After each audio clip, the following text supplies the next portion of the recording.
Nouvelle escale de notre périple sur l'île de la Réunion après le passage du cyclone Bellal. Nous sommes à Saint-Denis. C'est la capitale, enfin plus exactement la préfecture de la Réunion, une ville située tout au nord de l'île sur le littoral. Et nous allons rencontrer Audrey Bénard, l'une des responsables de la DEAL, la direction de l'environnement, de l'aménagement et du logement.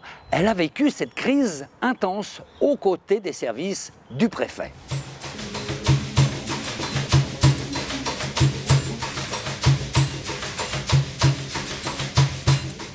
Audrey, expliquez-moi s'il vous plaît le rôle de la DEAL quand on a une situation de crise cyclonique comme avec Bellal.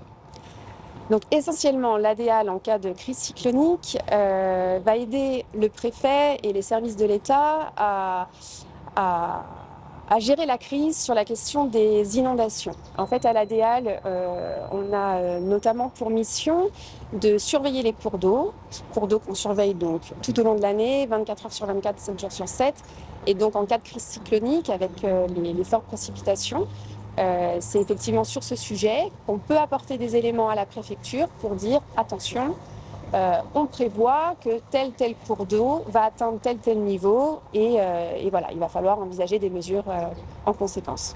Mais à La Réunion, quand on voit toutes les ravines, toutes les autres comme ça, les risques de crue, il y en a énormément. Énormément, effectivement. À La Réunion, on a un système hydrologique très particulier. On a énormément de ravines avec énormément de pentes. Donc en fait, on a des cours d'eau, ce qu'on appelle des cours d'eau torrentiels, qui se chargent très très vite, qui ont des débits très importants et qui se vident également assez vite.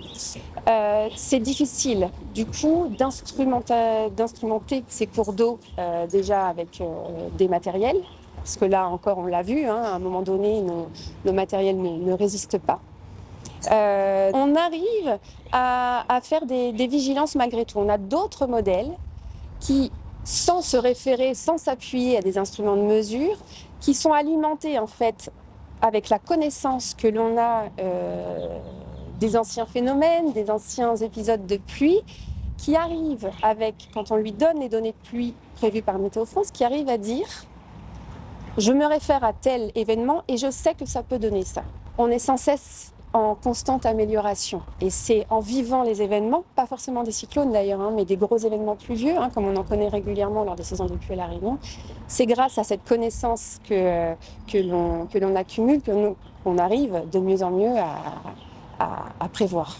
Bon, comment vous ressortez de ces 3 jours, 4 jours peut-être de crise, vous, à titre personnel? Fatiguée.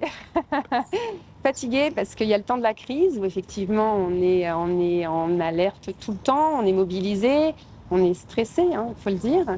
Et puis là on est sur l'après-crise, donc on gère la remise en vie de l'île, mais aussi les dégâts qui se sont produits, qui pourraient encore se produire. À la DEAL, on travaille notamment sur la problématique des mouvements de terrain. Les fortes pluies ont engendré des glissements de terrain notamment, voire des chutes de blocs. Il y en a eu? Oui, il y en a eu bien sûr.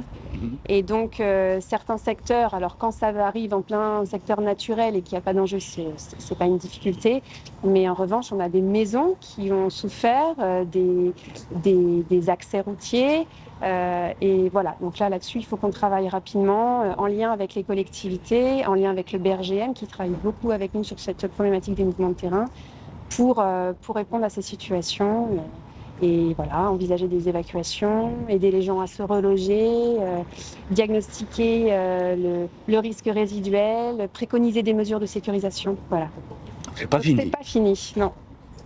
Et merci beaucoup. Merci à vous.